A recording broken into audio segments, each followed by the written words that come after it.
While grief is a journey with ebbs and flows, highs and lows, what is shared in this episode here today is to make the water of grief tranquil.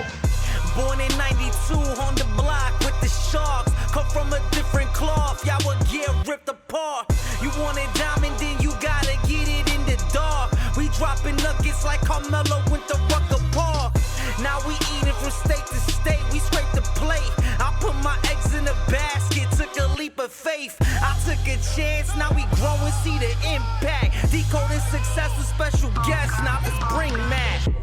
Welcome to the Decoding Success Podcast, top 1% globally ranked show. Thanks to you. If you are a returning member of our incredible member in this audience, we want to thank you for joining us here today for this solo episode. If you are new here, we welcome you. We are excited that you're here. We have open arms embracing you as you join our incredible community. And on that note, you pick a great episode to dive into. In fact, I'm going to give everyone a warning that this episode is deep. Grief is a deep topic, but it's a topic that needs to be talked about more. Why? A lot of us black sheep out there, the people that have been neglected or rejected or felt isolated in life, deal with grief in a different way than the normal person, right? For example, when you lose someone that is actually the only person that made you feel accepted in a pack or in your family or maybe in your friend group, maybe a mentor, whoever it may be, when you lose the person that actually made you feel accepted, grief hits in a totally different way.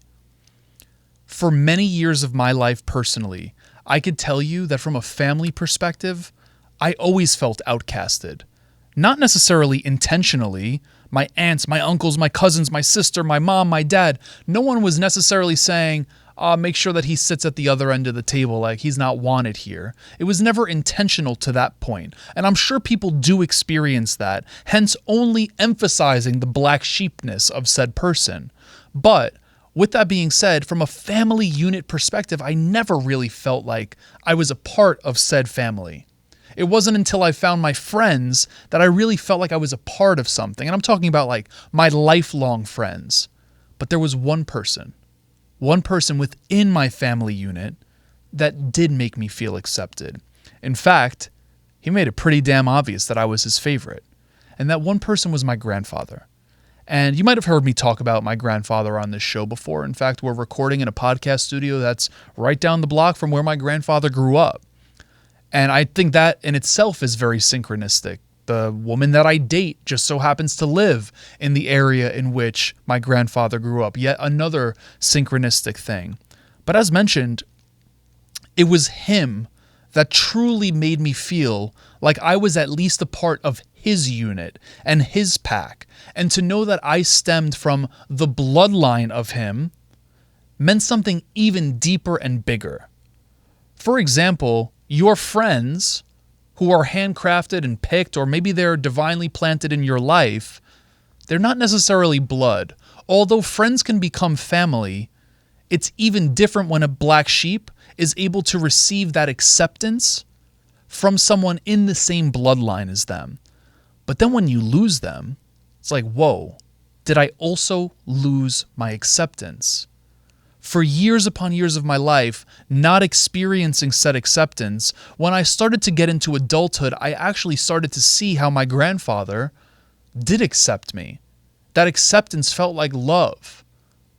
I wanted to spend time with him as opposed to not wanting to be around people that I didn't necessarily align with. And by the way, I just want to put it out there. There's no knock on any other family member, right? I don't want my cousins or my aunts or my uncles to watch this and be like, whoa, like I love you too. I love you as well. But there's something deeper than that. And I remember just growing up, wanting to be around my grandfather. I would take him to go vote. I would give him his haircuts after the pandemic when the family didn't want him going out just due to his age, right, and his health risk. Like any moment, I would bring him pizza. Like just being able to sit down and have a slice of pizza, something that I absolutely love, which is pizza. Being able to share something I love with someone that I love, what an incredible opportunity. But then when they're gone, it's like, what happens? Does my acceptance go away? Does my love go away? Do you feel lost and like you're back to being this black sheep who's isolated, who's rejected, who's neglected, who just feels outcasted? Do you go back and opt for that? I want to provide you with something today on this episode that calms that chaos, right? As mentioned, grief could be something that's up and down, highs, lows, ebbs and flows. I hope that's how it goes. I sound like Dr. Seuss over here. But seriously, I want to give you something to really think about, and this is something that I have put into action. I'm not here teaching from the wound. I'm here teaching from the scar. So on that note, I want you to start with this action item. If you are going to walk away here with behaviors, things to be able to implement, number one is this. As someone that felt neglected, rejected, isolated, or whatever the case may be, I want you to really think that factually, the person that provoked you to watch this, or the person that provoked you to tap in and listen to this, that grief in the title of this got you here, that person showed you love and acceptance. If there is anything in this world that is a sign that you are deserving of it, it's simply that. The fact that you were accepted by the person that you are grieving. That in itself is a factual thing to walk away with. That lives with you forever, regardless of the person not being here to implement the actions that showed you that love, or that showed you that acceptance, or that spent the quality time with you. It lives with you forever in memory.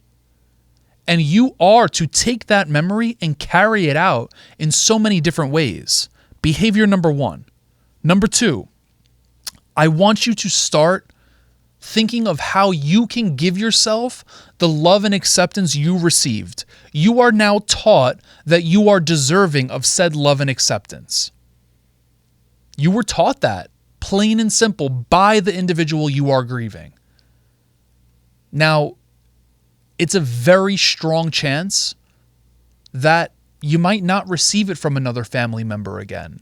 That same type of love, that same type of acceptance. And the wound of rejection and neglect and isolation may very well come up again. But it's not to say that you can't start to give yourself the love and acceptance that you once received. You are now taught that you are worthy of it.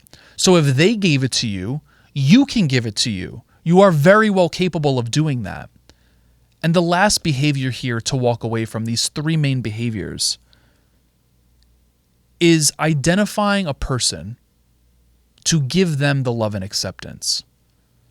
There's a lot of people that don't speak about feeling rejected or feeling isolated, feeling neglected, feeling outcasted, right? Not many people are out there just walking around with that on their chest. But what you can do to embody this and to really live out the love and acceptance that you were given from the person that you are grieving is by taking those actions that were given to you and giving those gifts to someone else, whoever it may be. Maybe it is someone else that's a loved one in your family unit, your bloodline. Maybe it's a friend. Maybe your friend is in a similar position, right? Proximity is power, and oftentimes we find ourselves radiating around or hanging around the same people. So maybe it's a friend that needs that love and acceptance that you were given, that you are now going to give to yourself, and that you can now give to someone else.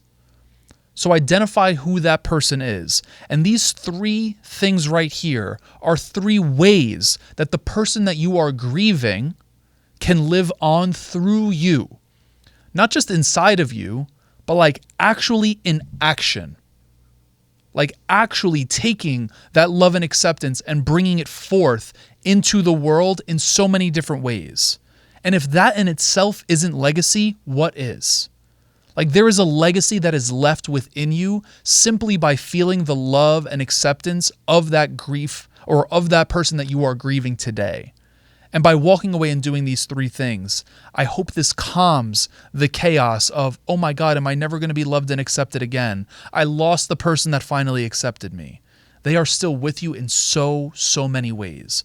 So on that note, I want you to really get serious about these 3 behaviors. Furthermore, I want you to make sure that you are smashing that subscribe button because you were called to this episode for a reason, and there is so much more like this here. If this is your first time tuning in, that subscribe button is looking right at you, and it's calling your name. Smash that subscribe button. If you are a returning member, maybe you have not subscribed yet, I am calling you to do so as well. Furthermore, you want to look at this on YouTube, you want to watch this on YouTube, check out the show notes. If you want to listen to this on the go, make sure that you are checking out the description of this video. Until next time, everyone, be blessed. Peace.